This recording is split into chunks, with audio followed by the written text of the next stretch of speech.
Survivors of Super Typhoon Yolanda are eager to get on with their lives.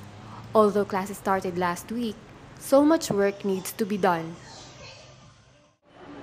Last school year, we had 1,996 pupils. For this school year, as of the last ng enrollment namin, meron pa lang kaming 1,700. Pero hindi may mga pa yan. More are still coming, I know. Kasi kahit yung sa kindergarten namin, nag-increase talaga kami ng enrollment. Parang November 27, meron na kaming parang nag-attendance na kami sa mga pupils, may pumapasok na rin sa amin.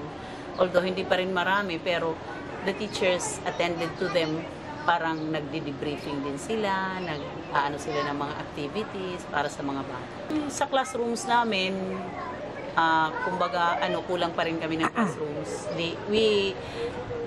Our grade 1 and the kindergarten pupils are conducting classes at the temporary learning shelter donated by the Chinese Red Cross. May mga stakeholders kami na like the UNICEF, the DPWH, tumulong na rin sila sa ng mga roofings namin, pag-fix yung UNICEF, the roofs and the ceiling, inayos na rin nila. To the ng repairs ng aming classrooms, Sagran Elementary School is a recipient of a 42 classrooms repair from the Department of Education.